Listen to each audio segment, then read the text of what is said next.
Have you ever stood at the edge of a decision, the kind where no amount of research will help, where logic runs out and something else must take over? You know this feeling. The ground beneath you turns to air. Kierkegaard called this the leap of faith, not religious faith necessarily, but existential faith. Faith that you can become someone you've never been, faith in a future you cannot see or prove. It's terrifying.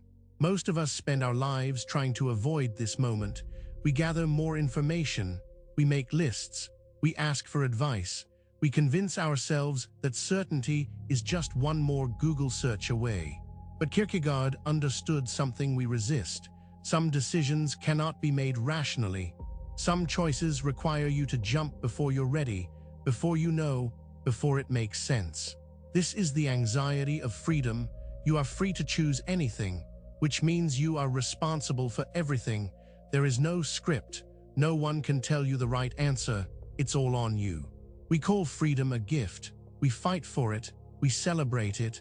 But when you truly have it, it feels like drowning, like standing in an infinite hallway of doors, each one leading to a different version of yourself. Kierkegaard said we live in 3 stages. The aesthetic stage, where we chase pleasure and avoid pain. The ethical stage, where we follow rules and duty. And finally, the religious stage, the leap. In the aesthetic life, you drift. You follow what feels good. You avoid commitment because commitment means closing doors.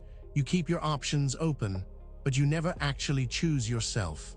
The aesthetic person is always looking for the next thing, the next experience, the next dopamine hit. They mistake movement for progress. They mistake distraction for living, but inside, there's a hollowness. Then comes the ethical stage. You realize that pleasure isn't enough, so you commit to something. Marriage, career, principles. You follow the rules. You do what you're supposed to do. The ethical life feels better, more stable. You're a good person. You fulfill your obligations. You don't hurt people, but there's still something missing. A voice inside that whispers, "Is this really me?" Because even ethics can be a hiding place. You can follow all the rules and still avoid yourself. You can be good and still not be authentic. You can do everything right and still feel empty. This is where despair enters. Kierkegaard said despair is not sadness. It's not depression. Despair is being unwilling to be yourself. It's living in constant flight from who you actually are. You can be successful and in despair. You can be loved and in despair. You can have everything you thought you wanted and still be living someone else's life, still be a stranger to yourself. The religious stage is not about religion. It's about radical authenticity. It's about making the leap into becoming who you are, not who your parents want, not who society expects, who you actually are. This requires faith. Not faith in God necessarily, though it might. Faith that there is a self-worth becoming. Faith that you won't disappear if you stop performing. Faith that you are real. But here's the terror. You cannot think your way there. You cannot plan it. You cannot make a spreadsheet. At some point you have to jump. You have to act without certainty, without proof. This is why we procrastinate on the big decisions, not because we're lazy, but because we're terrified of freedom, terrified of being responsible for our own becoming, terrified of choosing wrong. Kierkegaard said anxiety is the dizziness of freedom. It's that vertigo you feel when you realize you could do anything. You could quit, you could stay, you could change everything right now. Most people never make the leap. They live in what Kierkegaard called shut-upness. They close themselves off. They settle, they choose comfort over authenticity, safety over self, and they slowly disappear. But some people jump. They leave the relationship that looks good on paper. They quit the job that makes no sense to their soul. They stop performing. They stop hiding. They become visible. This doesn't mean recklessness. It doesn't mean abandoning responsibility. It means taking responsibility for your own existence, for your own soul, for the person you are becoming with every choice. Kierkegaard wrote about Abraham and Isaac. God asks Abraham to sacrifice his son. It makes no sense. It violates everything Abraham believes, but he prepares to do it. He makes the leap. This story isn't about obedience. It's about moving beyond the ethical into the absurd, into faith. Abraham cannot explain his choice to anyone. He cannot justify it. He simply acts. He trusts something deeper.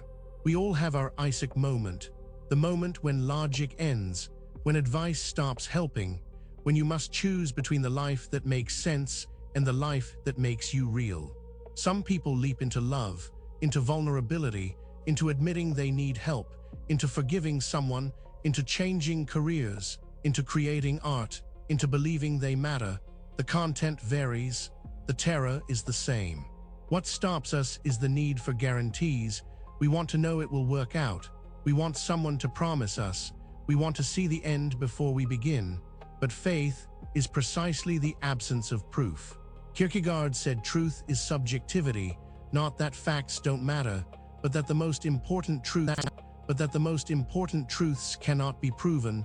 They can only be lived, chosen, embodied, become. You cannot prove you love someone. You can only love them. You cannot prove your life has meaning. You can only live meaningfully. You cannot prove you exist. You can only choose existence. This is why authenticity feels so dangerous. It means accepting that you might be wrong, that you might fail, that people might judge you, that you might not recognize yourself in a year. But Kierkegaard asks, what is the alternative? To live inauthentically, to spend your one life performing for others, to die without ever meeting yourself. That's not safety, that's despair. The leap of faith is not a one-time event. It's daily. Every morning you must choose yourself again, choose authenticity again, choose to keep becoming. It never gets easy, you just get braver. Some days you'll want to go back to the aesthetic drift, back to ethical safety, back to the life where you didn't have to be responsible for your own soul. This is normal, this is human. Kierkegaard himself struggled. He broke off his engagement. He lived in isolation. He wrote under pseudonyms. He knew the terror of authenticity. He wasn't preaching from a mountaintop. He was writing from the valley. He wrote that life can only be understood backwards, but it must be lived forwards. You cannot wait to understand before you act. You must act, and understanding will come later, or it won't. You act anyway. This is the paradox. We want certainty before we leap, but certainty only comes after. You become brave by acting bravely. You become yourself by choosing yourself. The evidence follows the faith, not the other way around. So what does this mean practically? It means you might need to have the conversation you've been avoiding. Send the email, make the call, admit the truth, end something, begin something, stop waiting for permission. It means accepting that you will disappoint people, that you will be misunderstood, that some will think you're crazy, that your parents might not get it, that your old friends might drift away. It means accepting that you might disappoint yourself, that you might fail, that this might not work, that you might have to leap again and again, that there is no final destination, only the next choice. But here's what Kierkegaard promises: not happiness, not success, not ease. He promises something deeper, the possibility of becoming actual, of being real, of living a life that is yours, truly yours. When you make the leap, you discover something. The ground doesn't disappear, you don't fall forever. Something catches you, not always what you expected, not always comfortable, but something real, something true. You discover that you are more than your fear, more than your doubt, more than the voice that says you can't. You are the one who leaps despite all of it. You are the faith itself. This doesn't mean you won't be afraid. Kierkegaard was afraid his whole life, but he learned to act through the fear, to let fear be present without letting it decide, to acknowledge the anxiety and leap anyway. The opposite of faith is not doubt, it's certainty. Certainty is closed, finished, dead. Faith is open, alive, becoming. It's the willingness to be in process, to be unfinished, to be becoming. So if you're standing at the edge right now, if you know there's a leap waiting, if you've been thinking about it for months or years, if you're tired of your own excuses, this is your sign. Not a sign that it will work out, not a guarantee of not a guarantee of success, not a promise of ease, but a reminder that you are already at the edge, that staying there is also a choice, that not choosing is choosing. Kierkegaard wrote that anxiety is our teacher. It shows us where we need to grow, where we're avoiding ourselves, where we're living inauthentically. The thing you're most anxious about might be exactly what you need to do. Not because it will be comfortable, but because it will be real, because it will make you more yourself, because it will close the gap between who you are and who you're pretending to be. The leap of faith is not about religion, it's about courage, the courage to exist, to be seen, to be wrong, to be vulnerable, to be human, to be here fully without the armor. Kierkegaard said that life is not a problem to be solved, it's a reality to be experienced. You cannot think your way into authenticity, you cannot analyze your way into courage, you must leap. And when you do, something miraculous happens, not always immediately, not always obviously, but gradually you start to recognize yourself. You start to feel at home in your own life. You start to be here. This is what Kierkegaard spent his life trying to say, that beneath all the anxiety and fear and doubt, there is a self worth becoming, a life worth living, a truth worth choosing, and it requires a leap.